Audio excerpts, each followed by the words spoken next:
Welcome to స్వతంత్ర news. నేను Shalini. Telangana CM Revanth Reddy Delhi బయలుదేరి వెళ్లారు. జూబ్లీహిల్స్ ఉప ఎన్నిక గెలుపుపై అధిష్టానానికి వివరించనున్నారు. మరోవైపు బీహార్లో ఘోర పరాజయం పాలైన హస్తం పార్టీ నేతలు సమావేశమయ్యారు. ఎన్నికల ప్రక్రియ ప్రశ్నార్థకంగా ఉందని కేసీ వేణుగోపాల్ అన్నారు. 90% పైగా స్ట్రైక్ రేట్ దేశ చరిత్రలోనే లేదని చెప్పారు. ఎన్నికల కమిషన్ పనితీరుపై అనుమానం వ్యక్తం చేస్తున్నారు. మరి ఈ అంశాలపై ఇవాల్టి మిడ్ డే డిబేట్లో చర్చిద్దాం.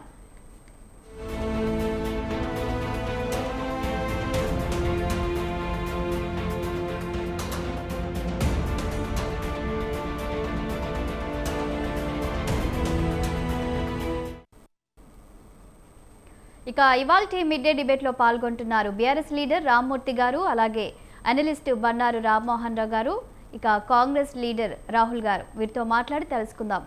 నమస్తే అండి అందరికి. నమస్తే అండి అందరికి. రాహుల్ గారు, రామ్మూర్తి గారు.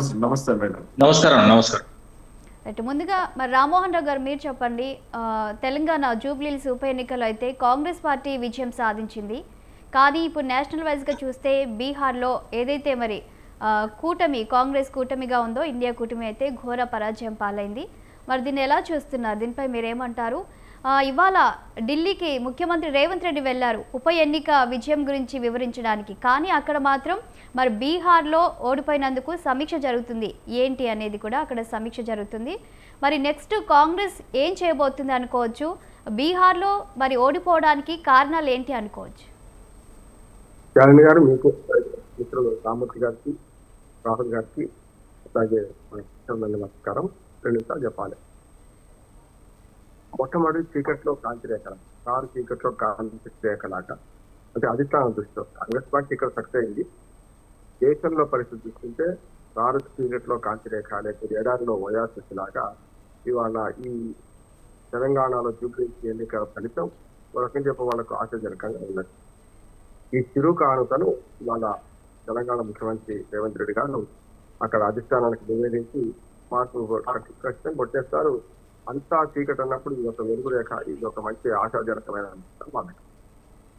ఈ బీహార్ ఎన్నికలకు వస్తే ఖచ్చితంగా పరిశీలన చేసుకోవాల్సింది కాంగ్రెస్ పార్టీ. మొదటి చదువుతున్నాను నేను.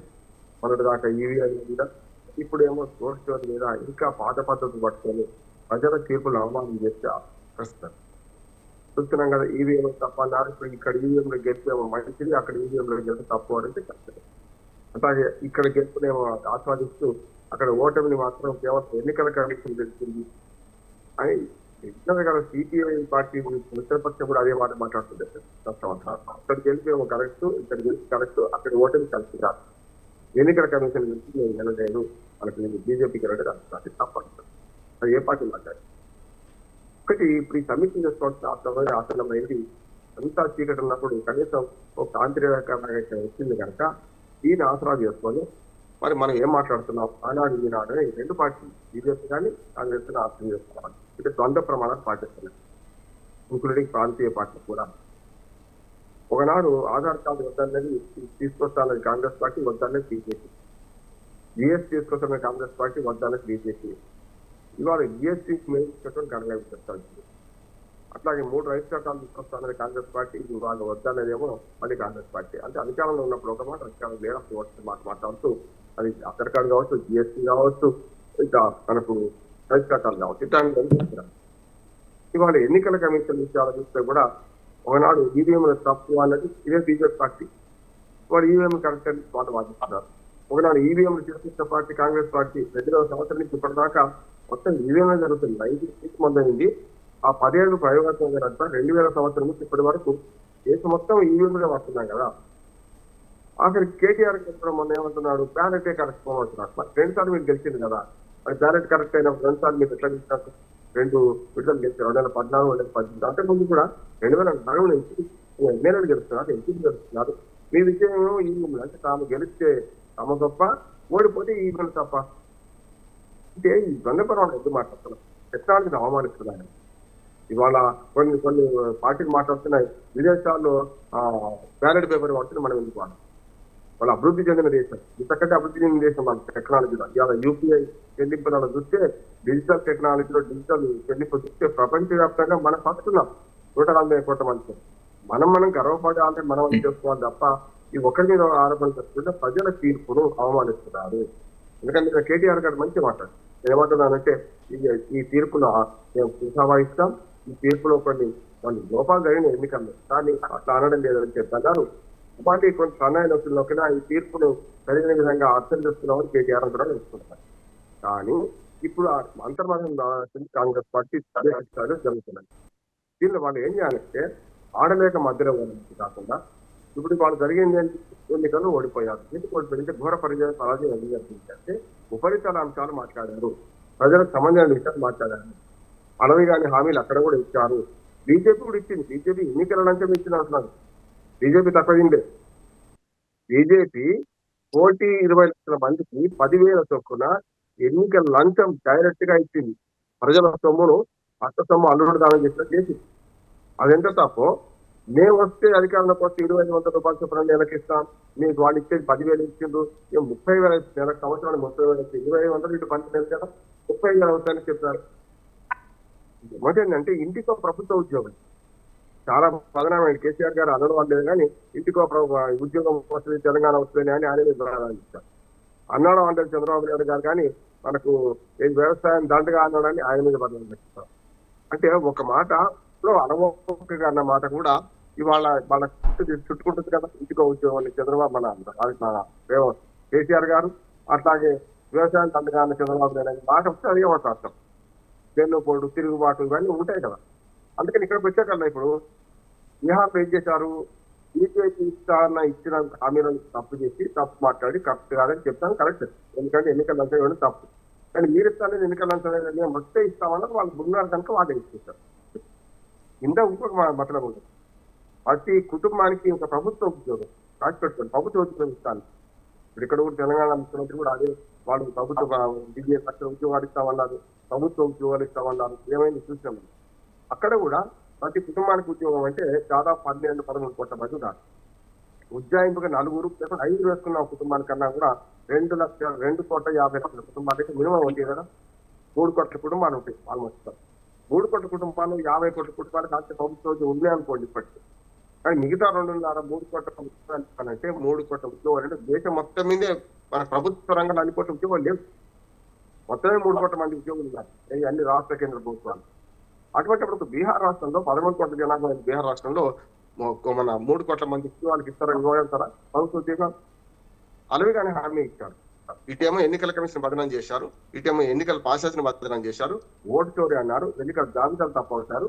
చివరికి ఏమైందంటే ఇవాళ అతి తక్కువ అంటే ఒక రకంగా చెప్పాలంటే దేశంలో ఇంత 90% స్ట్రైక్ రేటు ఏ పార్టీకి రాలేదు. దాన్ని మాత్రం వేణుగోపాల్ గారు ఏది పిసిసి అధిష్టాన వర్గంలో ఉన్న ముఖ్య పాత్ర వహించిన వేణుగోపాల్ గారు నిన్న 90% స్ట్రైక్ రేట్ దేనికి రాలేదు, ఇక్కడ మతలబ్ జరిగింది అని చెప్పి. అంటే వాళ్ళ చేతులు కాళ్ళకి ఆకులు పట్టుకోవడం మాత్రం ఇప్పటికీ ప్రజలను అడిగి కాంగ్రెస్ పార్టీ దేశవ్యాప్తంగా పట్టుకోలేకపోతుంది.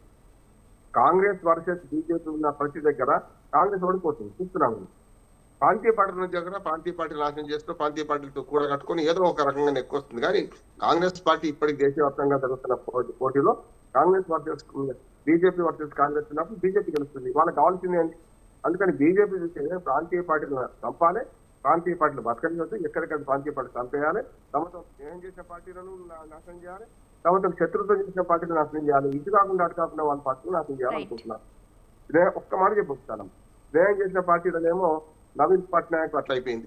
ఇవాళ అసలైన ఛాలెంజ్ బీజేపీకి బీహార్ లో ఉంది. నితీష్ కుమార్ ముఖ్యమంత్రి చేస్తారా లేదా తెలుసుకోవాల్సి ఉన్నది. అట్లాగే స్నేహం చేయకుండా దూరంగా ఉన్న మన కేసీఆర్ జగన్మోహన్ రెడ్డి పార్టీ చూసాం, మనం ఏమైనా చూసినాం. అట్లాగే పూర్తి శత్రుత్వం వహించిన చూస్తున్నాం. అందుకనే ఇవాళ కాంగ్రెస్ పార్టీ పిల్లి మొక్కలు వేస్తుంది, అందరు గమనిస్తున్నారు. ఇది కరెక్ట్ కాదు. దేశంలో ఇప్పటికైనా ఒక ప్రధాన ప్రతిపక్షంగా కాంగ్రెస్ పార్టీ జాతీయ పార్టీ నిలబడాలని కావాలి. కానీ వీళ్ళ కునారిని పోవడం వల్ల బీజేపీ ఆగడాలు పెరుగుతాయి. బీజేపీ తనకు ఎదురైన అన్ని పార్టీలను హరణం చేసుకుంటూ సమరించుకుంటూ పోతుంది. ప్రజాస్వామ్యానికి భంగం, సమాఖ్య స్ఫూర్తికి భంగం అని అంటారు. రైట్, రామ్మూర్తి గారు మీరేమంటారు? మరి ఉప ఎన్నిక జూబ్లీహిల్స్ ఓటమిని ఎలా చూస్తుంది బీఆర్ఎస్ పార్టీ? ప్రధానంగా మరి మాజీ ముఖ్యమంత్రి కేసీఆర్ ప్రచారంలోకి రాకపోవడం కూడా ఒక ప్రధాన కారణమని కూడా మరి ప్రచారం జరుగుతుంది. దీన్ని ఎలా చూస్తుంది బీఆర్ఎస్ పార్టీ? ఒకప్పుడు మరి 10 ఏళ్ళు పాలించినటువంటి బీఆర్ఎస్ పార్టీ జాతీయ స్థాయిలో వెళ్ళాలనుకుంది, కానీ ఈరోజు మరి గ్రేటర్ హైదరాబాద్లో పట్టు కోల్పోతుంది అనుకోవచ్చా? దీనిపై మీరేమంటారు? లేదండి, ఇది న్యాయబద్ధంగా ఎన్నికలు జరగలేదన్నది నా వాయిస్ నాకే నవ్వుతుంది. రైట్, ఒకసారి మాట్లాడండి రామ్మూర్తి గారు.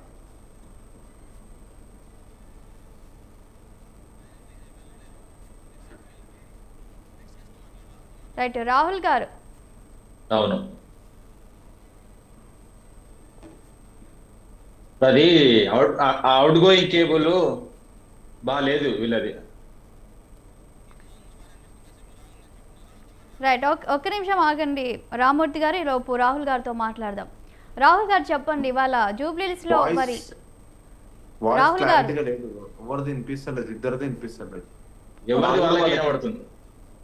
రైట్, రాహుల్ గారు మీరు చెప్పండి, మరి ఇవాళ జూబ్లీహిల్స్ లో గెలిచామనే సంబరం చేసుకోవాలా కాంగ్రెస్ పార్టీ, లేదంటే మరి బీహార్లో ఓడిపోయినందుకు మరి నిరుత్సాహపడాలా? ఏమంటారు మీరు? కాంగ్రెస్ నెక్స్ట్ ఏం చేయబోతుంది? ముందుగా మీకు ఛానళ్ళ పెద్దలకి కన్సర్వేటివ్ వీక్షకులకు అందరికీ గుడ్ ఆఫ్టర్నూన్.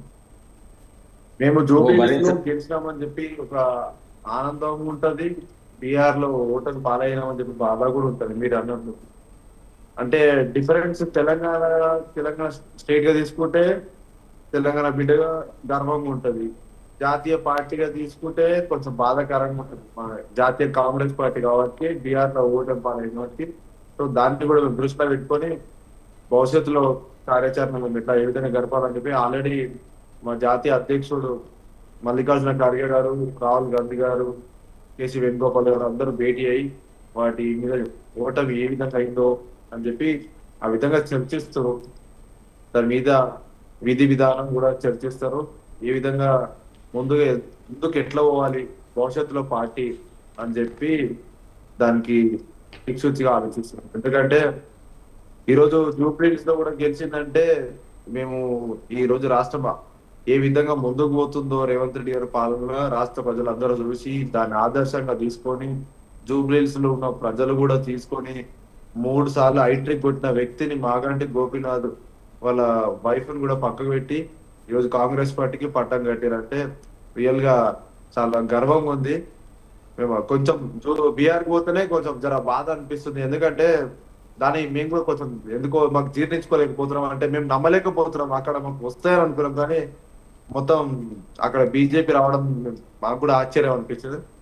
సరే చూద్దాం వాళ్ళు ఏం చేస్తారో అధిష్టానం కానీ భవిష్యత్తులో. కొంచెం ఈసీ మీద కొంచెం డౌట్ ఉందని చెప్పి ఈ రోజు కేసీ వేణుగోపాల్ గారు కూడా మీరు చూసారు కదా, వాళ్ళు మాట్లాడడం జరిగింది.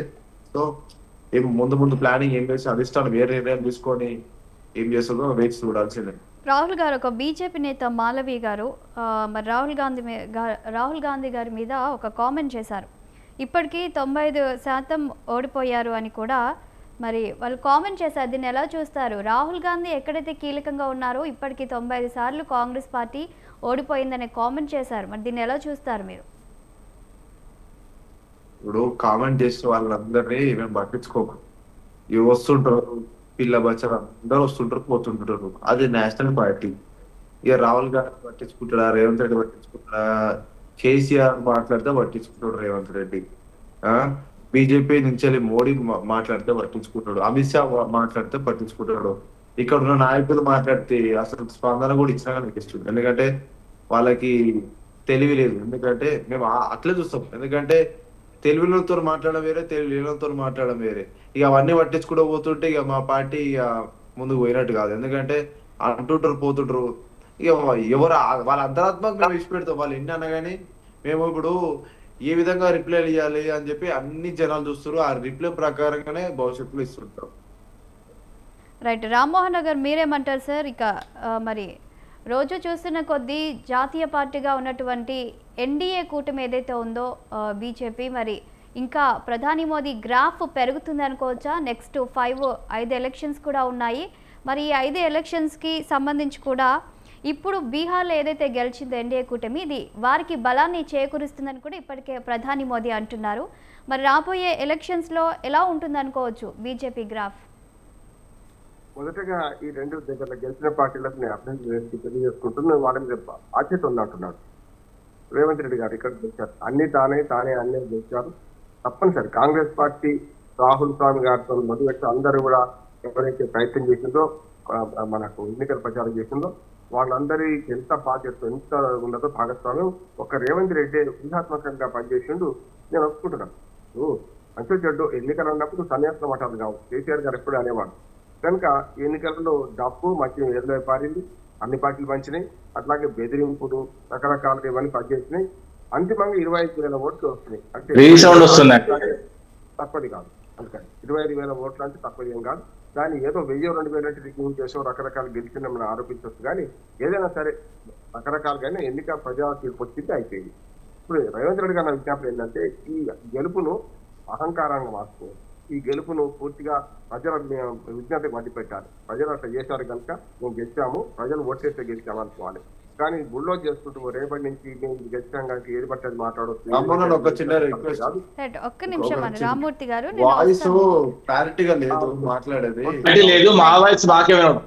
రాహుల్ గారు చెప్పండి. ఒక్కసారి బీహార్ ఎన్నికలు చూస్తే కనుక 2010లో కాంగ్రెస్ పార్టీకి 4 సీట్లు వచ్చాయి. అలాగే ఈసారి కేవలం 6 అంటే 6 సీట్లు వచ్చాయి. ఎందుకని బీహార్లో కాంగ్రెస్ పార్టీ మరి డౌన్ అవుతూ పోతుంది? ఏంటి దీనికి కారణాలు, ఏమనుకుంటున్నారు?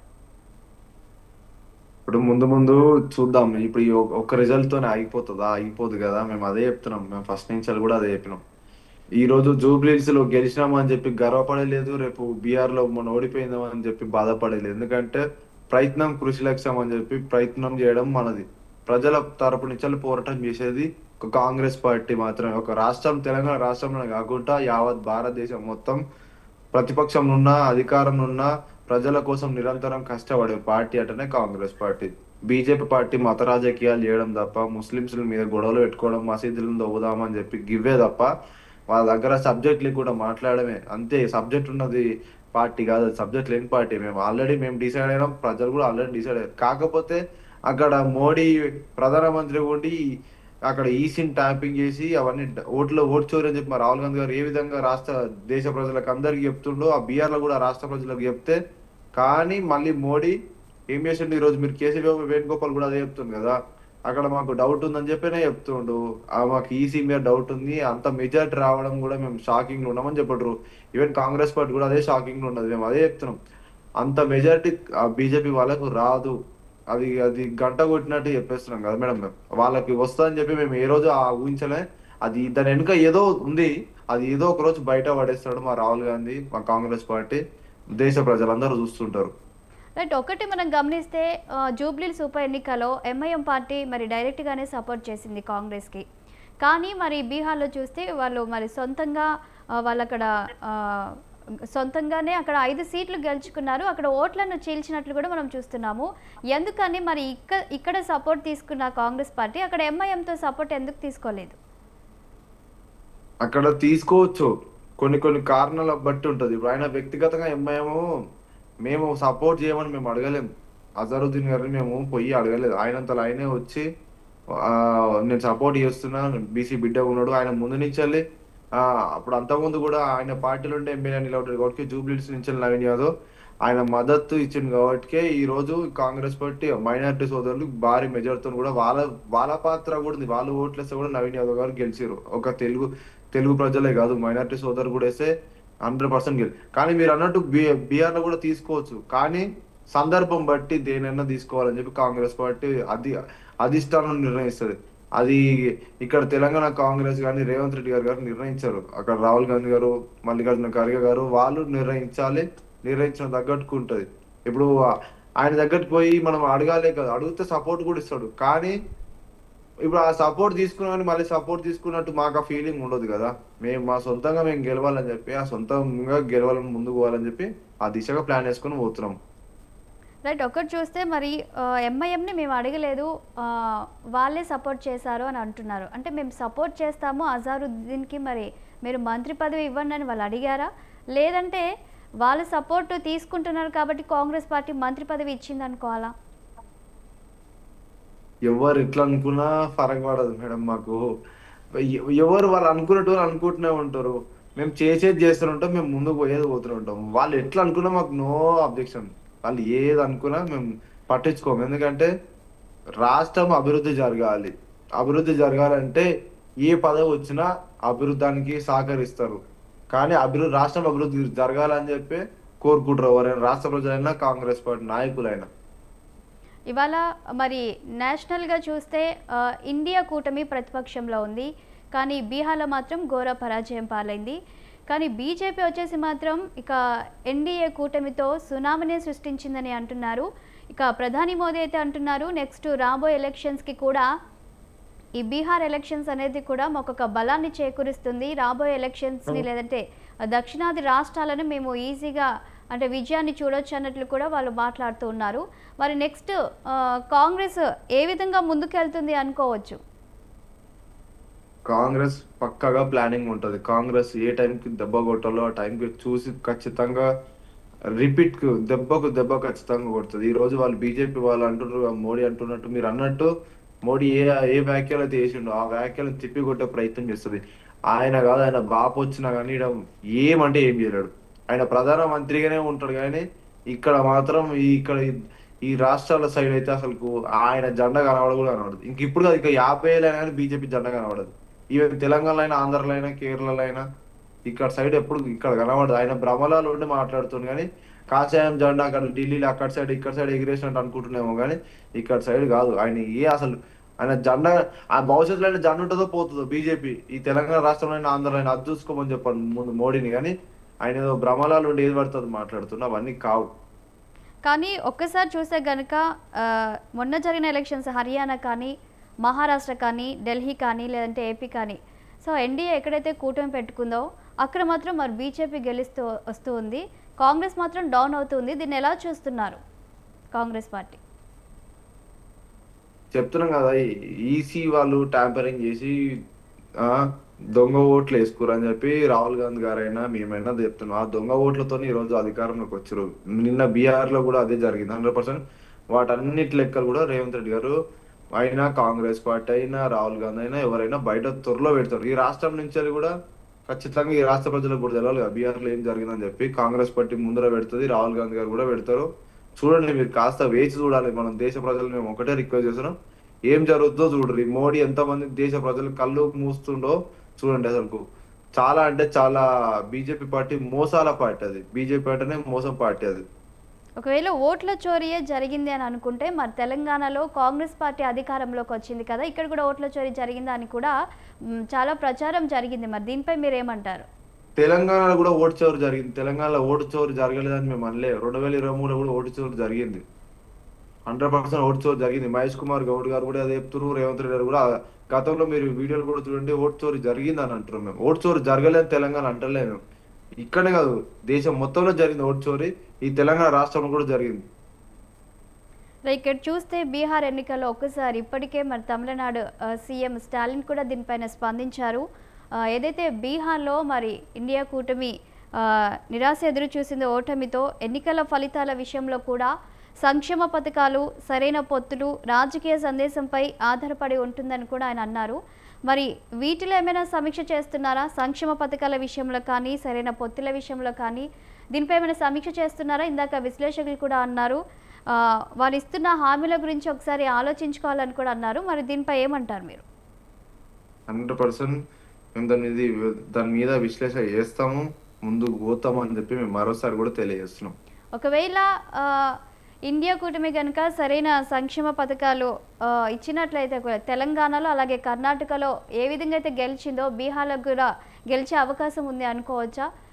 కానీ కొంచెం ప్రచారం అయితే జరుగుతూ ఉంది. ఉప ఎన్నికలో కాంగ్రెస్ పార్టీ గెలిచింది, కాంగ్రెస్ పార్టీ అధికారంలో ఉన్నందుకు. రెండోటి సెకండ్ది మైనార్టీ ఓట్లు అనేది కలిసి వచ్చాయి, ఎంఐఎం పార్టీ సపోర్ట్ చేయడం ద్వారా ప్రజా వ్యతిరేకత అయితే ఉంది అనే ప్రచారం జరుగుతుంది. మరి దీనిపై మీరు ఏమంటారు? నో కామెంట్స్ దీని మీద. ఎందుకంటే వాళ్ళ భ్రమకు వదిలేస్తున్నాం. ఇప్పుడు గతంలో కేసీఆర్ అధికారంలో ఉన్నప్పుడు ఎంతమంది పొత్తులు పెట్టుకోండు బీజేపీ పార్టీతో లోపల కుమ్మక్ కాలేడా? ఈరోజు బీజేపీ పార్టీ కాంగ్రెస్ పార్టీ ఒకటే అని అంటుండు. మేము అడుగుతున్నాం. గతంలో 10 సంవత్సరాలు ఉన్నప్పుడు విచ్చల వీడియో బీజేపీ నాయకులతో పొత్తులు పెట్టుకొని బీజేపీ నాయకులు ఓట్లు అడుక్కొని ఈ రోజు 10 సంవత్సరాలు అధికారంలో కూర్చోలేడు కేసీఆర్ అయినా కేటీఆర్ అయినా. ఈ రోజు కాంగ్రెస్ పార్టీ పొత్తున పెట్టుకుందంటే వ్యక్తిగతంగా ఆయన వచ్చి నవీన్ యాదవ్ అనే బీసీ బిడ్డగా ఉన్నాడు కాబట్టి ఆయన వ్యక్తిగతంగా ఒక ఫ్రెండ్ గా వచ్చి మరి సపోర్ట్ చేసిండు. ఒక పార్టీ స్టాండ్ గా ఓ ఎంఐఎం సోదరులు వచ్చి సపోర్ట్ చేసిండు మైనారిటీ. బీఆర్ఎస్ ఎన్నడ ఆదుకుందండి మైనారిటీ వాళ్ళని? రేవంత్ రెడ్డి గారు సుదీర్ఘంగా 2 గంటల పాటు మైనారిటీ సోదరులతో చర్చించిండు, మైనారిటీ వ్యక్తులతో. ఇప్పుడు కేసీఆర్ చర్చించిండా, కేటీఆర్ చర్చించిండా? వాళ్ళని అంటే చులకన తీస్తాడు, ఎస్సీ ఎస్టీలను మైనారిటీలు అంటే చులకన తీస్తాడు బీఆర్ఎస్ పార్టీ. ఇంకా వాళ్ళు ఈ రోజు ఏ ముఖం పెట్టుకొని మాట్లాడతారు? రైట్. ఒకటి చూస్తే కమ్మ ఓట్లు కూడా ఎక్కువగా పడ్డాయని ప్రచారం జరిగింది. మరి రాబోయే రోజుల్లో ఇప్పటికే మనం ఏపీలో చూస్తున్నాం, ఇటు జనసేన అటు టీడీపీ బీజేపీ కలిసి కూటమిని ఏర్పాటు చేశాయి. కానీ ఒకవేళ బీఆర్ఎస్ఏ ప్రత్యామ్నాయంగా లేకుండా ఒకవేళ డౌన్ అయిపోయి ఉంటే ఎన్డీఏ కూటమితో ఒకవేళ పొత్తు పెట్టుకుంటే కాంగ్రెస్ పార్టీ ఏం చేయనుంది అనుకోవచ్చు? రాహుల్ గారు. రైట్. రామ్మోహన్ రావు గారు మీరు చెప్పండి సార్. మోదీ క్రాఫ్ అమాంతం పెరిగిపోతుంది. బీహార్ ఎన్నికలు ఏదైతే విజయాన్ని చూసారో నెక్స్ట్ రాబోయే ఎలక్షన్స్కి ఇదొక బలం చేకూరుస్తుంది అని చెప్తూ ఉన్నారు. నెక్స్ట్ పశ్చిమ బెంగాల్ని టార్గెట్ చేసుకొని బీహార్లో ఈ గంగా నది పశ్చిమ బెంగాల్కి పాకుతుందనే మరొక బలమైన సంకేతాన్ని ఇస్తూ ఉన్నారు. దీన్ని ఎలా చూడాలంటారు సార్? కొత్తగా చెప్పింది ఏం కాదు శాలిని. ఎందుకంటే ఇప్పటికే బీజేపీ ఏమన్నదంటే నెక్స్ట్ టార్గెట్ మాకు వెస్ట్ బెంగాల్. ఎందుకంటే వెస్ట్ బెంగాల్లో కూడా గతంలో కాంగ్రెస్ వర్సెస్ కమ్యూనిస్ట్ ఉంది. సిద్ధార్థ్ శంకర్ నుంచి మొదలు పెడితే అనేక మంది కాంగ్రెస్ నాయకులు ఉద్దండ నాయకులను ఓడిస్తూ జ్యోతి బస్ గారు 5 సార్లు, బుద్ధదేవ భట్టాచార్య గారు 3 సార్లు, ఓ రకంగా చెప్పారంటే 40 ఏళ్ళు 4 దశాబ్దాల పాటు ఇటు పక్కన పశ్చిమ బెంగాల్ వెళ్ళిన వాళ్ళు చూశాం. హ్యాట్రిక్ వరుసగా 3 సార్లు హ్యాట్రిక్ కొట్టి 3వసారి ముఖ్యమంత్రిగా అది మమతా బెనర్జీ. అది వరకు కాంగ్రెస్ పార్టీకి అవశేషమే. కాంగ్రెస్ పార్టీ నుంచి వచ్చిన సీలికే కాంగ్రెస్ పార్టీ ఇప్పుడు పిల్ల కాంగ్రెస్ తల్లి కాంగ్రెస్ అంటున్నాం కదా మా ఆంధ్రప్రదేశ్లో, అట్లాగే ఇవాళ వైసీపీ ఆంధ్రప్రదేశ్లో ఎట్లానో అక్కడ మనకు తృణమూల్ కాంగ్రెస్ మనకు కనపడుతుంది. అట్లా చూస్తుంటే మనం వినొస్తుందమ్మా? వినిపిస్తుంది సార్, చెప్పండి సార్. అట్లా చూసుకుంటే ఏంటంటే మనకు ఇప్పుడు వెంటనే వాళ్ళ టార్గెట్ ఏంటంటే తమిళనాడు పెద్దగా అవకాశం లేదు. ఎందుకంటే డిఎంకే అన్నా డిఎంకే ప్రాంతీయ పార్టీల మధ్యన 2 జాతీయ పార్టీలు మనగలుగుతారు. 2 జాతీయ పార్టీలు కునారిల్లిపోయినాయి. అక్కడ ముఖ్యంగా బీజేపీ పెద్ద బలం లేదు తమిళనాడులో. కానీ తమిళనాడు ఛాలెంజ్ చేయలేదు. కేరళలో చూసాం, కేరళలో కూడా చేతులు కాల్చుకున్నారు. 1 సీట్ వచ్చింది మళ్ళీ పోయింది. అట్లా చూసుకుంటే కేరళలో కూడా తమిళనాడులో కానీ కేరళలో కానీ 1 సీటు 2 సీట్లు వస్తే ఎక్కువ రేపు పార్లమెంట్ లో. అట్లాగే పుదుచ్చేరి సంగతి ఉన్నదే 1 సీటు. ఆ 1 సీట్ ఎట్లాగూ డిఎంకే అన్నా డిఎంకే రెండిట్లో ఏదో ఒకటి గెలుచుకుంటారు. కనుక దక్షిణ భారతదేశంలో ఆశలు లేవు. ఎక్కడ ఉంటాయిగా తూర్పు భారతదేశంలో పశ్చిమ బెంగాల్ రేపు అన్నారు. నిజంగానే అక్కడ దాకా వచ్చారు కూడా. నేను చెప్పాను కదా గతంలో కాంగ్రెస్ కమ్యూనిస్ట్ మధ్యన పోటీ, తర్వాత కమ్యూనిస్ట్ నుంచి మళ్ళీ కాంగ్రెస్ పోయిన తర్వాత మళ్ళీ ఆ తర్వాత ఇప్పుడు బీజేపీ రాకముందు సంగతి కమ్యూనిస్టులు తృణమూల్ కాంగ్రెస్ మధ్య పోటీ ఉండే. ఇప్పుడు ఏమైందంటే తృణమూల్ కాంగ్రెస్ వర్సెస్ బీజేపీ ఉన్నది. బీజేపీ కూడా మన 80 సీట్లు గెలుచుకుంది, తక్కువేం గెలుచుకోలేదు మన అసెంబ్లీ సీట్లు పోయిన 5 ఏళ్ల క్రితం చూసుకుంటే. ఇంకా రేపు 2026లో ఎన్నికలు రావాల్సింది. అక్కడ 2026 ఏప్రిల్ ఆ ప్రాంతంలో ఎన్నికలు అవుతాయి. 1 నెల ముందు అటు ఇటు జరుగుతుంది. అట్లాగే 4 రాష్ట్రాలు కేరళ, తమిళనాడు, పుదుచ్చేరి కూడా అసెంబ్లీ ఎన్నికలు జరగాల్సి ఉన్నది. ఇందులో ప్రధానమైన ఆశ ఎవరికంటే మన బీజేపీకి ఉన్న ఆశ ఏంటంటే మన పశ్చిమ బెంగాల్ ఈసారి మమతా బెనర్జీని ఓడిస్తామని ఛాలెంజ్ చేస్తున్నారు. ఈ విజయంతో వాళ్ళు మాట్లాడడం తప్పు కాదు, అది పార్టీలు కనుక. కానీ వెంటనే వచ్చే ఎన్నికలు ఇవి. ఇక పార్లమెంట్ ఎన్నికలు అంటారు ఇప్పుడంతా ఢిల్లీ బహదూర్ అన్నట్టు ఇంకా 3.5 ఏళ్ళు కావాలి. ఇంకా పార్లమెంట్ ఎన్నికలు 1.5 ఇయర్ పూర్తయింది. కానీ 2029కి రాముడు ఎవరో ఆకాశుడు ఎవరో రేపు ఏ పార్టీ ఉంటుంది ఏ పార్టీ పోతుంది చెప్పలేము. కానీ ఇప్పుడు ఎన్నికలు రేపు టార్గెట్ మాత్రం అది పెట్టుకున్నారు. నేనేమంటే రాజకీయ పార్టీల విజ్ఞప్తి ఏంటంటే ఎలక్షన్స్ మధ్య ఏం జరగాలి, వాట్ నెక్స్ట్. ఎలక్షన్లు అయిపోతే గెలుస్తున్నారు, ఎవరో గెలుస్తున్నారు ఎవరో ఓడుతున్నారు. కానీ ఎలక్షన్లకు జరగాల్సిన పని జరగకుండా కేవలం వచ్చే ఎన్నికల్లో మాదే అధికారం అని అధికార పార్టీ, అట్లాగే వచ్చే ఎన్నికల వరకు కాదు ఇప్పుడే ప్రభుత్వం దిగిపోవాలి, వచ్చే ఎన్నికల దాకా ఆగొద్దు అని ప్రతిపక్ష పార్టీలు మాట్లాడుతున్న సందర్భంలో రాజకీయాలు ఉన్నది కేవలం ఎన్నికల కోసమే కాదు. ప్రజాస్వామ్యం అంటే ఎన్నికల ప్రాణం ప్రజాస్వామ్యానికి. కానీ ప్రజాస్వామ్యంలో ఎన్నికలు మాత్రమే ప్రజాస్వామ్యం కాదు, ఎన్నికలకు మించి ప్రజాపాలన ఉండాలని ఎవరైనా కోరుకుంటారు. కనుక బీజేపీ ఒక టార్గెట్ పెట్టుకున్నది వెస్ట్ బెంగాల్, దాని ప్రయత్నం చేస్తుంది. అట్లాగే సర్ను వ్యతిరేకిస్తుంది ఇప్పుడు ఇక్కడ మన పశ్చిమ బెంగాల్. ఇప్పుడు బీహార్లో జరిగింది చూసింది కదా, ఇంకా పూర్తిగా వ్యతిరేకిస్తుంది. నేను అందరూ నమోదు చేసుకున్న తర్వాతనే నేను ఒక్కదాన్ని నమోదు చేసుకుంటాను. మమతా బెనర్జీ గారు ఇప్పటికే ఓటర్ నమోదుగా, అంటే ఓటర్లో మనకు స్పెషల్ ఇంటెన్సివ్ రివిజన్ ఏది జరుగుతుందో ఆ ఓటర్ లిస్ట్ లో దాన్ని నేను పాల్గొనను, అందరూ పాల్గొన్న తర్వాత నేను పాల్గొంటానన్నది. దాన్ని చూద్దాం. ఇది వాళ్ళు ఏంటంటే ఛాలెంజ్ అక్కడే కాదు, మొత్తం ఈ దేశవ్యాప్తంగా కూడా కాంగ్రెస్ పార్టీ ఎక్కడైతే వాళ్ళకి ప్రధానంగా పోటీ ఉందో వాటిని పరిహరించుకుంటూ వస్తుంది, ఓ రకంగా సంహరించుకుంటూ వస్తుంది. కాంగ్రెస్ పార్టీ సరిపోతలేదు అంటున్నాను. ఇవాళ రాహుల్ గాంధీ నాయకత్వంలో ఇంతకుముందు బీజేపీ ఎంపీ వ్యాఖ్యలు మనం చూసాం. 95 సార్లు ఓడిపోయింది, 96 సార్లు ఓడిపోయింది. ఓ మాట చెప్పుకోవాలంటే అంటే నాయకత్వము సరైన విధంగా స్పందిస్తలేదని కాంగ్రెస్ పార్టీలో అసంతృప్తి ఉందమ్మా. చూస్తే మీరు ఒక విధాన నిర్ణయం సరిగ్గా లేదు, ఏకపట్టు లేదు. చూసాం ఇండి కూటమిలో లుకలుకలు ఉన్నాయి. కేవలం పార్లమెంట్ ఎన్నికల కోసం కలుస్తున్నారు, అసెంబ్లీ ఎన్నికల్లో విడిపోతున్నారు.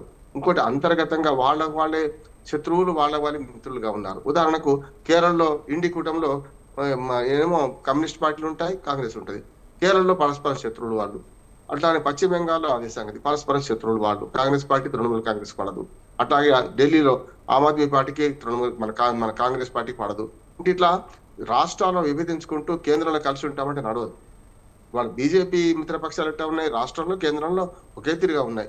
ఎక్కడైనా సరే వాళ్ళు కూటమి అంటే కూటమి లాగానే. ఎందుకంటే ఎన్డీఏ కూటమి గెలుస్తూ వస్తుంది, యూపీఏ కానీ ఇండి కూటమి కానీ. గతంలో యూపీఏ, ఇప్పుడేమో ఇండి కూటమి అంటున్నాం. ఇండియా, ఐఏ ఈ రెండు కూడా ఎందుకు ఓడిపోతున్నాయంటే కూటమిలో లుకలెక్కులు కలిసి పనిచేయకపోవడం, ఒకరి మీద ఒకరు ఆరోపణ చేసుకోవడం, ఒకరి మీద ఒకరి గోతులు తీసుకోవడం, ఒకరి వెనక ఒకరు గోతులు తీసుకోవడం, దీనివల్ల జరుగుతుంది కదా. ఒంటరిగా పోటీ చేసే క్రమం కాంగ్రెస్ పార్టీకి ఇప్పుడంతా లేదు. ఖచ్చితంగా ఎవరితో కలవాల్సిందే. అట్లానే ఎన్డీఏ కూడా లేదు. ఎన్డీఏ ఏం చేస్తుంది, తన మిత్రపక్షాలను కాపాడుకుంటుంది. విడిపోయినా కూడా వాడు పూర్తిగా మళ్ళీ వచ్చి కాళబేరానికి వచ్చేదాకా చూస్తున్నది. గతంలో మనం చూసాం ఎన్డీఏ కుటుంబం నుంచి తెలుగుదేశం ఎన్నోసార్లు బయటకు పోయింది, కానీ మళ్ళీ వాళ్ళు వచ్చేదాకా ఆగింది కదా. అట్లా చూసుకుంటే మన కూటమి ధర్మాన్ని పాటించే క్రమంలో ఎన్డీఏ కూటమి ఒక రకంగా ప్రయత్నం చేస్తుండే, కూటమి ధర్మాన్ని కాపాడుకోకుండా ఇంకా పెద్దన్న పాత్ర వహిస్తూనే కాంగ్రెస్ పార్టీ పోతున్నది. ఇది కరెక్ట్ కాదు. అందుకని మనం గమనించాల్సింది ఏంటంటే కాంగ్రెస్ పార్టీ ఇప్పటికైనా తన విధానాన్ని మార్చుకోవాలి. ఆడలేక మధ్యలో ఓడన్నట్టు గెలవని పరిస్థితులలో ఈవీఎంల మీద తప్పు చూపింది. సుప్రీంకోర్టు తీర్పు వచ్చి సుప్రీంకోర్టు ఏమన్నది, మీరు అనుమానాల పురాణం మీద మీరు వస్తే ఇది లాభం లేదు, పూర్తిగా ఈవీఎంలు ట్యాంపరింగ్ చేయొచ్చని నిరూపించండి, శాస్త్రీయ ప్రకారం నిరూపించండి, సాంకేతిక పరంగా నిరూపించండి, అప్పుడు చెప్తాం అనేది. నిరూపించలేకపోయిన అవకాశాలు ఇచ్చింది సుప్రీంకోర్టు కూడా. అందుకని అది పోయింది. ఇప్పుడు ఓటు చోరీ అంటున్నారు. నేనేమంటున్నా అంటే దేశవ్యాప్తంగా 140 కోట్ల మంది ప్రజలు ఉన్నారు. 18 సంవత్సరాలు నిండిన వాళ్ళు 80-85 కోట్ల కంటే మించి ఉండరు. 140 కోట్లలో 60% మాత్రమే ఓటర్లు, 62% ఓటర్స్ ఉంటారు. 0 to 18% జనాభా మనకు పెద్దది, ఎక్కువది డెమోగ్రఫీలో చూసుకుంటే. అటువంటి అప్పుడు రేపు 100 కోట్ల మంది ఓటర్లు ఉన్నారు, 99 చిల్లర ఓటర్లు ఉన్నారు. వచ్చే రేపు జనవరి 1 నాటికి సవరణ జరిగితే 100 కోట్లు నిండుతారు. మరి 100 కోట్ల మంది ఉండడానికి వీల్లేదు కదా, 80 నుంచి 85 కోట్ల మంది ఉండాలి. అంటే ఉండాలంటే డెమోగ్రఫీ ప్రకారం 18 సంవత్సరాలు నిన్నోడు కొత్త ఓటర్లతో సహా. అటువంటి అప్పుడు ఈ 15 కోట్ల మంది అయితే 2 చోట్ల 3 చోట్ల ఎన్నిక ఉన్నారు, చచ్చిపోయిన వాళ్ళు ఉంటున్నారు, ఆ నివాసంలో అక్కడ ఉండని వాళ్ళు ఉన్నారు, 2 రాష్ట్రాలు 3 రాష్ట్రాల్లో ఓటర్ లిస్ట్ లో నమోదైన వాళ్ళు ఉన్నారు. వీళ్ళందరూ తీసేసినప్పుడు అది ప్రక్షాళన జరుగుతుంది. అందుకని ఓటర్ లిస్ట్ ప్రక్షాళన, SIR స్పెషల్ ఇంటెన్సివ్ రివిజన్ ఏదైతుందో అది ఖచ్చితంగా జరగాల్సిందే. ఓటర్ లిస్ట్ లో తప్పులు సవరించాల్సిందే. అప్పుడు నష్టపోతాడు, బాగుపడేవాడు బాగుపడతాం. జూబ్లీ ఎలక్షన్ చూశాం కదా, 4 కోట్ల మంది ఓటర్, 4 లక్షల మంది ఓటర్లు 2 లక్షలే పోలేని కారణం 4 లక్షల మంది తప్పు కాదు. 1 లక్ష మంది వేయలేదు, 1 లక్ష మందే అసలు నిజంగా వేయని వారు. 1 లక్ష మంది లేరు కదా అక్కడ. ఎక్కడి నుంచి చేస్తారు వాళ్ళు? అయితే చనిపోయిన వాళ్ళు ఉన్నారు, లేకపోతే 2-3 చోట్ల ఓట్లు ఉన్నారు, లేకపోతే అక్కడ అద్దెకుండి బయటకు వెళ్ళిపోయిన వాళ్ళు ఉన్నారు. కనుక ఓటర్ లిస్టు సవరణ వల్ల ఏమైందంటే ఓటర్ లిస్టు సవరించేది 80-85 కోట్ల మంది అవుతారు, ఈ 10-15 కోట్ల మంది పోతారు. అప్పుడు పర్సెంటేజ్ కూడా పెరుగుతుంది. అంటే 4 లక్షల మంది ఓటర్లను లెక్క పెట్టుకొని 50% కూడా కాలేదని కురారెడ్డి బదులు 3 లక్షల మంది ఉంటారు జూబ్లీ హిల్స్ లో. అప్పుడు 2 లక్షల మంది ఓటేస్తే ఆల్మోస్ట్ 67% అయినట్టే కదా పోలి. అందుకని మొత్తం ఈ ఎన్నికల ఆటను మార్చాలి. ఇంకొక మాట చెప్పి ముగిస్తాను. ఇవాళ ఎన్నికల్లో గెలుపు గుర్రాలు నిలబెడుతున్నారు. ఇవాళ డబ్బు దశకం, ముఖ్యంగా మద్యము, డబ్బు లేకుండా ఏ ఎన్నికలు, మనీ పవర్, లిక్కర్ పవర్ లేకుండా ఏ ఎన్నిక నడుస్తలేదు. సామాన్యులు పోటీ చేసే అవకాశం లేదు. అట్లా వాళ్ళు దూరంగా, రాజకీయాలకు దూరంగా ఉంటున్నారు. కొందరైతే నిజంగానే పాత రాజకీయ నాయకులు అందరూ కూడా ఈ ఎన్నికల వ్యవస్థలు ఇమ్మలేకపోతున్నారు. కనుక ఆటగాళ్ళు మారుతున్నారు కానీ ఆట నియమాలు మారుతలేమంటున్నాను నేను. ఆటగాళ్ళు మారుతున్నారు, ఎవరో గెలుస్తున్నారు, ఎవరో ఓడుతున్నారు. ప్రజలు ఏమనుకుంటున్నారంటే ఈ రూల్స్ ఆఫ్ ది గేమ్ మారాలి. అట్లానే ప్రజలు గెలవాలి, ఏ ఎన్నికల్లో ప్రజలే గెలవాలి. కానీ పార్టీలు గెలుస్తున్నాయి, నాయకులు గెలుస్తున్నారు, ప్రజలు గెలుస్తున్నారు. ఇప్పటికి నేను ఏమంటున్నాను, ప్రజలు ఓడిపోతున్నారు, నిరంతరం ఓటు వేస్తున్నారు, ఓడిపోతున్నారు. అందుకని కాళోజీ నారాయణరావు గారు గతంలో అన్నారు, ఈ మేడిపండు ప్రజాస్వామ్యంలో ప్రజలు ఓడిపోతున్నారు, పాలకులు గెలుస్తున్నారు. కనుక పాలకులు కానీ ఎవరైతే అధికారంలో ఉన్నవాళ్ళు కానీ అధికారం లేని వాళ్ళు గెలుస్తున్నారు. ఇది సరైనది కాదు. నిజంగా ఓటు సంబరం, ఓటు వేసిన వాడు సంబరపడే రోజు కావాలి, గెలిచిన వాడు ఓడిన వాడు సంబరపడే రోజు కాదు. ఓటు వేసిన వాడు సంబరపడే రోజు కావాలని కాళోజీ రామేశ్వరరావు గారు, కాళోజీ నారాయణరావు గారు అన్నగారు షాద్ అనే పేరు మీద ఆయన కలం పేరుతో రాసేవాళ్ళు. ఆ కవితని నేను ఇవాళ గుర్తు చేసుకుంటున్నాను. అందుకనే ఇవాళ ఓటు ప్రజల హక్కు, బాధ్యత కూడా. చదువుకున్న వాళ్ళు ఓట్లు లేకపోవడం వల్ల ఈ ప్రజాస్వామ్యంలో ఇట్లా కొంత డబ్బులు సారా తాగి ఓట్లేస్తున్న వాళ్ళు నాకు తప్పులేదు. వాళ్ళని తప్పు పట్టడానికి అవకాశం లేదంటున్నాడు. పేద ప్రజలు ఏమనుకుంటున్నారు అంటే చచ్చిన దానికి వచ్చింది కట్టడం, డబ్బు తీసుకుంటున్నారు, ఓటేస్తున్నారు. తప్పే ఉన్నది. ఇప్పుడు తప్ప ఎప్పుడు ఇవ్వడు. చూసాం మన జూబ్లీ హిల్స్ ఎలక్షన్ లో ఒక కుటుంబానికి 30 నుంచి 40 వేల రూపాయలు వచ్చినాయి. అన్ని పార్టీలు కలిపి పంచితే 4 ఓట్లు ఉంటే 30-40 వేల రూపాయలు వచ్చినాయి. అన్ని 5,000, 3,000, 2,000, 1,000 పంచితే ఓటర్కి అయితే కనీసం 5,000 దక్కినాయి కదా. 4 ఉంటే 20,000 రూపాయలు వాళ్ళ కుటుంబానికి వచ్చినాయి. వాళ్ళ కుటుంబ ఆదాయానికి నెల ఒక అదనంగా వాళ్ళకు వచ్చినట్టే కదా. అందుకని వాళ్ళు ఏమనుకుంటున్నారంటే ఈ పాలకులు ఎప్పుడు మారరు, ఈ పాలకులు ఇట్లాగే ఉంటారు, ఇట్లాంటి పనులు చేస్తుంటారు, ఈ అధికారాన్ని అడ్డం పెట్టుకుని అడగో సంపాదించుకుంటుంటారు. కనుక మనం చేయాల్సిన పని ఏంటంటే సచ్చిందానికి వచ్చిందే కట్టని తీసుకుందాం, ఎవరికి వేయాలని వాళ్ళకి వేస్తున్నారు. అట్లాని ప్రజల తీర్పును అవమానించొద్దు. ఎక్కువ మంది 4 పంచితే 4 దగ్గర తీసుకుంటారు, వేసేవాడికి వేస్తున్నారు. చాలా మంది ఏంటంటే ప్రజలను అవమానిస్తున్నారు. ప్రజలు దొంగలు, ప్రజలు డబ్బు తీసుకుంటున్నారు, ముఖ్యంగా పేద ప్రజలు ఓట్లేస్తున్నారంటే వాళ్ళు డబ్బుల కోసం ఓట్లేస్తున్నారు అని ఈ మధ్య తరగతి లేకుండా ఏవో మిడిల్ క్లాస్ వాళ్ళు ఏమంటున్నారు, వీళ్ళని బదనాం చేస్తున్నారు. కరెక్ట్ గా అంటున్నారు. ఈ ఎన్నికల వల్ల నాకు ప్రయోజనం లేదనుకుంటే ఎందుకు వస్తారు? మీరేమో ఎన్నికలు రారు, ఓటింగ్ రారు, చదువుకోకముందు కాకరకాయ అన్నప్పుడు చదువుకున్న కీకరకాయ అంటున్నారు. మీరు చదువుకున్నవాడు ఓటుకు రాడు, మరి ఓటు వేసేవాడు పైసలు తీసుకుంటున్నారండి, ఎందుకు తీసుకోరు? వాళ్ళ ప్రయోజనం అంతే. ప్రతిరోజు ప్రభుత్వం దాని అవసరం పడుతుంది. వాళ్ళు ఓటు వేయకపోతే చచ్చిపోయినట్టు అనుకుంటున్నారు, వాళ్ళు ఓటు లేకపోతే చనిపోయినట్టు అనుకుంటున్నారు. మరి చదువుకున్న వాళ్ళు అట్లా అనుకుంటున్నారు, అనుకోవడం లేదు కదా. నిర్లిప్తత, ఎవడు గెలిచినా మాకేం వస్తుందని. అందుకని నోటా అనే ఒకటి ఉంది కదా, నోటాకు వేయండి వచ్చి. ఎవరు నష్టకపోతే నోటా అనే దానికి ఓటేసారండి, ఓ అభ్యర్థిగా పరిగణిద్దాం.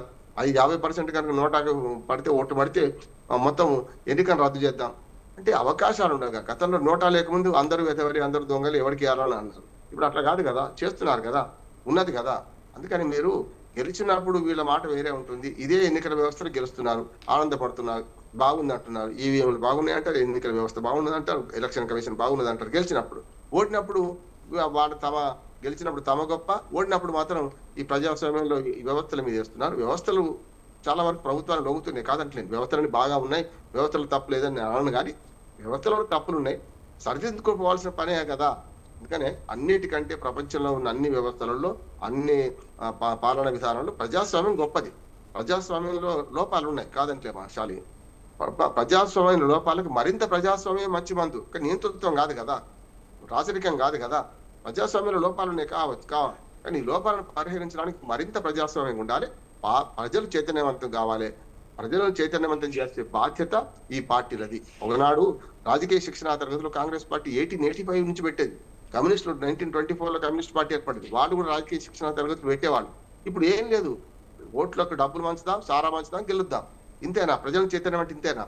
కానీ ప్రజా చైతన్యం ముందు అన్ని చాలా పెద్ద పెద్ద పార్టీలు కొట్టుకపోయి ఏ పార్టీ అయినా కొట్టుకపోతుంది. ఇప్పుడు బీజేపీ కూడా అహంకారం పెరిగి మేము గెలిచినాం అనుకుంటే, కాంగ్రెస్ పార్టీని ఆగం చేసినాం అనుకుంటే చూసాం కదా. 10 ఏళ్ల పరిపాలన తర్వాత కాంగ్రెస్ పార్టీ రాష్ట్రంలో అధికారానికి వచ్చింది. తెలంగాణ రాష్ట్రంలో ఎట్లా వచ్చింది?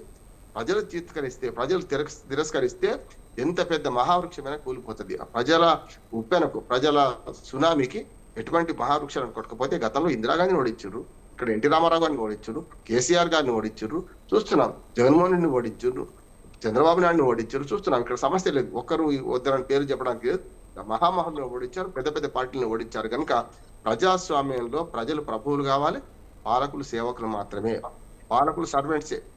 అది గమనించకపోతే ఏమైందంటే అహంకారం పెరిగితే, అహంకారం అవినీతి పెరిగితే వాళ్ళని ఇంట్లో కూర్చొని పెట్టే సందర్భం చూసినాం కదా మనం. ఇక్కడ కూడా అంతే అంటున్నాను. నేను కాంగ్రెస్ పార్టీకి హితం ఏం చెప్తున్నాను, ఈ గెలుపుతో మొత్తం అయింది అనుకోకండి. రేపు స్థానిక ప్రభుత్వాలు ఎన్నికలు ఉన్నాయి తెలంగాణలో. అట్లాగే స్థానిక ప్రభుత్వాలు అంటే పంచాయతీ నుంచి మొదలుకొని మనకు అన్ని వరుసగా పంచాయతీలు, మండలాలు, జిల్లా పరిషత్తు, మున్సిపాలిటీలు, కార్పొరేషన్లు ఎన్నికలు ఉన్నాయి. ఈ ఎన్నికల వల్ల ఈ కాంగ్రెస్ పార్టీకి గెలవడం వల్ల ఒక మంచి పని ఏం జరుగుతుంది అంటే ఎన్నికలు తొందరగా పెట్టేసరిగా 23% రిజర్వేషన్తోనే పోతారు అంటున్నాను.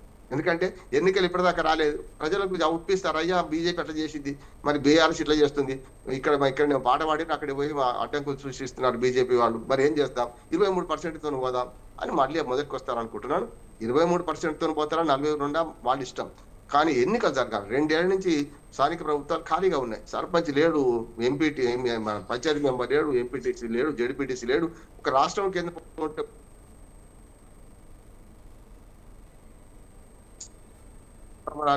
కనుక ఈ ఎన్నికలు జరుగుతాయి అనుకుంటున్నాను. ఇక వచ్చేదా రేపు పొద్దున 2025లో ఎవరు గెలుస్తారు, ఎవరు ఓడతారు, ప్రతిసారి ఎన్నికల గురించి మాట్లాడినా సిగ్గు అనిపిస్తుంది. అంటే ఎన్నికల తర్వాత ఏం జరగాలో జరగకపోవడం వల్ల సమస్య వస్తుంది. అది కావాల్సిందే. ప్రజాస్వామ్యం కంటే మించిన వ్యవస్థ లేదు. ఇందులో లోపాలు ఉన్నాయి. ఇంట్లో ఎలకలు ఉన్నాయని మనం ఇల్లు తగలబెట్టుకోం. కనుక ప్రజాస్వామ్య లోపాలకు మరింత మంచి ప్రజాస్వామ్యమే కానీ ఈ ఇల్లు తగలబెట్టి ప్రజాస్వామ్యం పనికిరాదని తీసిపోయడానికి వీల్లేదు. అట్లా కేంద్ర ప్రభుత్వంలో ఉన్న బీజేపీ కూడా నా సలహా ఏంటంటే ఇప్పుడు బీహార్ ఎన్నికలతో అప్రతిహతంగా గెలిచాం, 90% స్ట్రైక్ రేటు. ఇక మేము ఏదైనా చేసి కాంగ్రెస్ పార్టీని ఏదైనా తప్పు. వాళ్ళు కాంగ్రెస్ పార్టీ ప్రధాన ప్రతిపక్షంగా ఉన్నది వాళ్ళ పార్లమెంట్ లో 99 సీట్లు ఉన్నాయి. వాళ్ళ మాటలు గౌరవించండి, ప్రతిపక్షం మాట గౌరవించండి. జగన్మోహన్ రెడ్డి చేసినట్టు, కేసీఆర్ చేసినట్టు వాళ్ళకి పార్లమెంట్కి పోకుండా తింటూ ఉంటలేరు కదా, పార్లమెంట్కి పోతున్నారు కదా. వాళ్ళ వాయిస్ కూడా వినిపించండి, వాళ్ళ వాయిస్ వినండి. మంచి సలహాలు ఇస్తే నిర్మాణాత్మక ప్రతిపక్షంగా కాంగ్రెస్ పార్టీ ఉండాలి. ఇవాళ బాధ్యతాయుతంగా మన అధికారంలో ఉన్న పార్టీ బాధ్యతాయుతంగా ప్రవర్తించాలని నాకు విజ్ఞప్తమ్మా. సార్, అలాగే ఇప్పుడు ఒక్కసారి బీహార్ ఫలితాల ఎఫెక్ట్తో ఇప్పుడు తమిళనాడులో కూటమిపై మరి కాంగ్రెస్ కీలక నిర్ణయం తీసుకున్నట్టు తెలుస్తుంది. ఏదైతే టీవీకే పార్టీ కొత్తగా వస్తుందో దానితో పొత్తు పెట్టుకోవాలని అనుకుంది.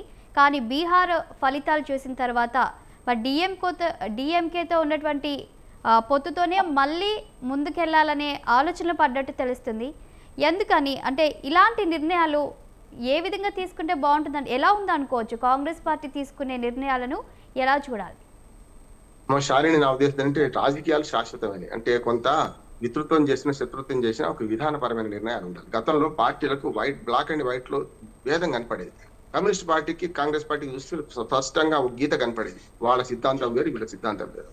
సోషలిజమే కావచ్చు కాంగ్రెస్ పార్టీకి, అంతకంటే కమ్యూనిజం అడ్వాన్స్ ఉంటుంది. కానీ ఇప్పుడు ఏమైంది, బీజేపీకి కాంగ్రెస్కి ఏం తేడా తెలుస్తలేదు నాకైతే. రెండే.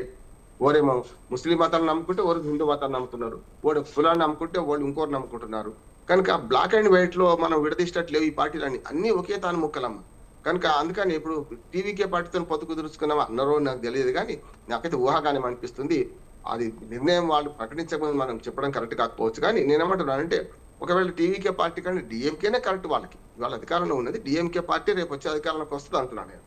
కాంగ్రెస్ పార్టీకి నిజమైన మిత్రుడు ఎవరంటే డిఎంకే. ఎందుకంటే అన్నా డిఎంకే ఇల్లు మొక్కలు వేస్తుంది, బీజేపీతో ఉన్నదాకా కలిసింది, హిందీ వ్యతిరేక పోరాటంలో మళ్ళీ బీజేపీని విమర్శించింది. టీవీకే పార్టీ మన పవన్ కళ్యాణ్ పార్టీ లాంటిది. ఒక రకం చెప్పాలంటే టీవీకే పార్టీ రేపటి ఎన్నికల్లో ఎన్ని సీట్లు గెలుస్తుంది ఎట్లా ఉంటుంది చూసినాక ఓ 10 ఏళ్ళు ఓపిక పడితే ఆ టీవీకే పార్టీ విజయకు అధికారం వచ్చే అవకాశం ఉంటుండొచ్చు. కానీ ఇవాళ ఇన్ని రోజులు కష్టపడితే కదా పవన్ కళ్యాణ్ కు అధికారం వచ్చింది. 10 ఏళ్ళు ఓపికతో ఉన్నాడు, 2 సార్లు ఓడిపోయిండు, 2 చోట్ల ఓడిపోయిండు కదా. అంతే, అట్లా ఓపిక ఉండాలి. టీవీకే పార్టీ విజయకి అంత ఓపిక ఉందా లేదా ఇవన్నీ రేపు కాల పరీక్ష నిలబడితే చూద్దాం ఏం జరుగుతుందో.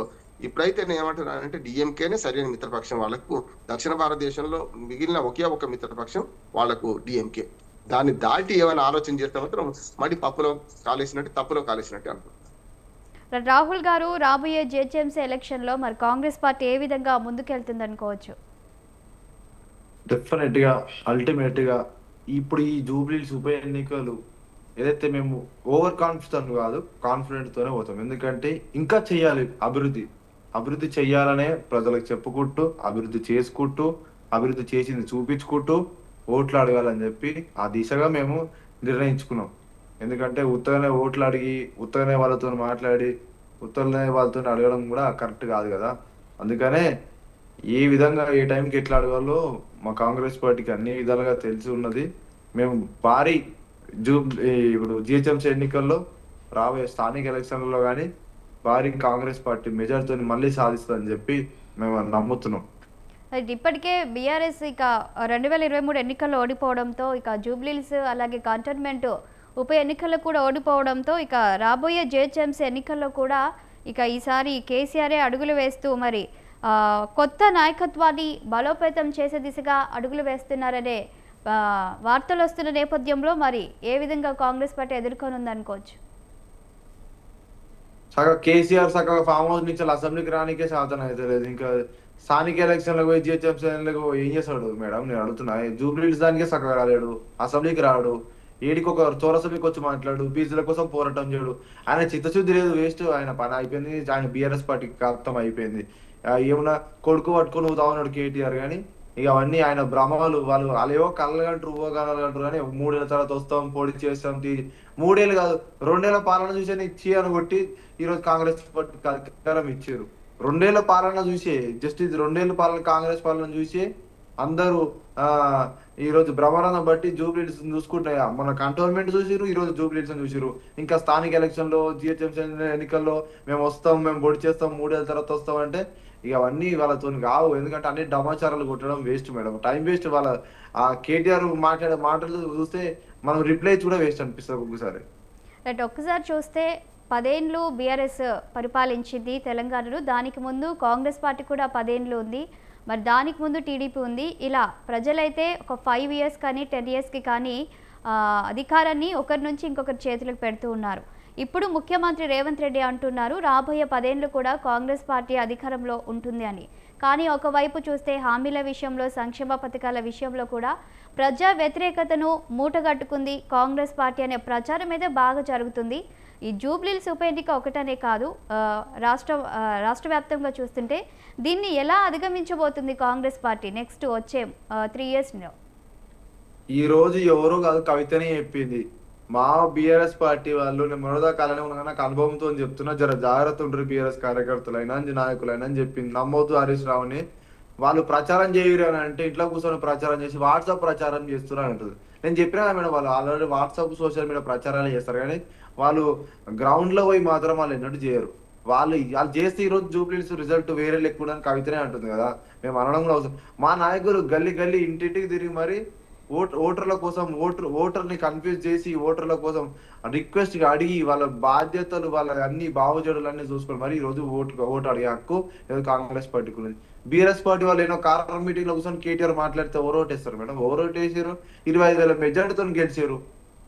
గతంలో బీఆర్ఎస్ పార్టీ వాళ్ళు 20,000 మెజార్టీతో గెలిచి ఈ రోజు మమ్మల్ని 25,000 మెజార్టీతో గెలిపించారు. ఇంకా 5,000 ఓట్లతోనే ఎక్కువనే గెలిచినాం కదా మేము. కేటీఆర్ అందుకని సైలెంట్ గా ఉన్నాడు. ఇక కేసీఆర్ పాపం ఫామ్ హౌస్ ఈ దెబ్బతో ఆయన కూడా కోలుకోడు. రేపు స్థానిక ఎలక్షన్లకైనా జిహెచ్ఎంసీలకైనా ప్రచారానికి రాడు, అసలు రాజే రాదు. అసలు ఎక్కడ చూడు కాంగ్రెస్ జెండానే కనబడుతుంది 100%. ఇది గ్రేటర్ హైదరాబాద్లో కాంగ్రెస్ పార్టీ పట్టు సాధించబోతుంది, అలాగే అభివృద్ధి చేయబోతుంది అన్నదానికి నిదర్శనం ఏంటి అనుకోవచ్చు? ఈ రోజు మొన్న కంటోన్మెంట్ గెలిపించారు, ఈరోజు జూబ్లీహిల్స్ గెలిపించారు. ఈ ఇద్దరు ఎమ్మెల్యేలను చూడండి మేడం, మీరు కంటోన్మెంట్ కైనా పోయి చూడండి, జూబ్లీహిల్స్ ఇంకొక 6 months తర్వాత చూడండి. ఏ విధంగా రేవంత్ రెడ్డి గారు కానీ, కాంగ్రెస్ పార్టీ కానీ, ఇప్పుడున్న ఈ ఎమ్మెల్యేలు కానీ, కాంగ్రెస్ పార్టీ గెలిచిన ఎమ్మెల్యేలు ఏ విధంగా అభివృద్ధి చేస్తారో చూడండి. రాష్ట్రం అంతా ఏ విధంగా అభివృద్ధి చేస్తారో ఇప్పుడు ఉప ఎన్నికల్లో వచ్చిన ఈ 2 నియోజకవర్గాలలో మీరు చూడండి ఎంత డిఫరెన్స్ ఉంటుంది. ఎందుకంటే రేవంత్ రెడ్డి గారు మాట ఇచ్చారంటే రేవంత్ రెడ్డి గారి గురించి కేసీఆర్ కి బాగా తెలుసు, బీఆర్ఎస్ పార్టీ వాళ్ళకు కూడా తెలుసు. కానీ ఇక బయట ఎవరెవరో మాట్లాడుతున్నారు కానీ బీజేపీ వాళ్ళకి తెలియదేమో. కానీ ఆయన ఒక్కసారి కమిట్మెంట్ నాయకుడు. ఆయన కమిట్మెంట్ ఇచ్చినంటే ఖచ్చితంగా చేసే తిరుగుతాడు. ఏమేమి హామీలు ఇచ్చినో, ఏ పథకాలు అయితే అమలు చేస్తుండో, ఇంకా అమలు కాకుండా ఉన్నాయి, పెండింగ్ లో ఉన్నాయి కూడా అవన్నీ అమలు చేసి ఇంకా ప్రజలకి ఏవైతే కావాలో వాటన్నిటి కోసం నిరంతరం కష్టపడుకుంటూ ముందుకు పోతాడు. రాష్ట్రం అభివృద్ధి కోసం కేసీఆర్ 10 సంవత్సరాలు ఇస్తే అప్పుల పాలైంది. ఈ 5 ఏళ్లలో చూడండి అప్పుల పాలు కాదు, మన అప్పు అంతా కట్టేసి మరి మనమే ఇంకో రాష్ట్రానికి అప్పు ఇచ్చేటట్టు మనం ఆ దిశగా తీసుకుపోతాడు రేవంత్ రెడ్డి గారు. రాబోయే రోజుల్లో మరి గ్రేటర్ హైదరాబాద్ని కాంగ్రెస్ పార్టీ ఏ విధంగా అభివృద్ధి చేయబోతుంది అనుకోవచ్చు? డెఫినెట్ గా మేడం, ఇప్పుడు మనం తెలంగాణ రాకముందుకు నీళ్లు, నిధులు, నియామకాలు అన్నాం కదా. ఇప్పుడు నిధులు వస్తూనే ఉన్నాయి, పెట్టుబడులు, నీళ్లు ఆల్రెడీ మనం చూసిరుగా. రేవంత్ రెడ్డి గారు హైడ్రాతో అన్ని చెరువులు, కుంటలు వాటన్నిటిని బాగు చేస్తుండు. ఇంకా అభివృద్ధి అనేది 100 రకాలుగా ఉన్నది, ఇంకా కావాలి అభివృద్ధి. నేను కూడా అదే అంటారు కదా, అభివృద్ధి ఈడికే స్టాప్ కాదు. అభివృద్ధి ప్రజలు ఏం అభివృద్ధి కోరుకుంటారు, ప్రజల నుంచి తీసుకొని అవగాహన తీసుకొని మరి అభివృద్ధి చేస్తారు. ఎందుకంటే కాంగ్రెస్ పార్టీ స్వేచ్ఛ పార్టీ. మేము ముందు నుంచే చెప్తున్నాం, ప్రజలు ఏం అభివృద్ధి కోరుకుంటారు, ప్రజలకు ఏ విధంగా అమలు కావాలి, ప్రజలకు ఏ పథకాలు కావాలి, ప్రజలకు ఏం కోరుకుంటారు, వాళ్ళ ప్రజల నుంచి తీసుకొని మరి వాటిని ఇంప్లిమెంట్ చేసే బాధ్యత కాంగ్రెస్ పార్టీ ఉంటుంది. రైట్, థ్యాంక్ యూ అండి రాహుల్ గారు. మరి ఇవాల్టి మిడ్ డే డిబేట్లో పాల్గొన్నటువంటి రామ్మూర్తి గారికి, రామ్మోహన్ రావు గారికి అందరికీ కూడా థ్యాంక్ యూ అండి. ఇది వాళ్ళ మిడ్ డే డిబేట్. చూస్తూనే ఉండండి స్వతంత్ర.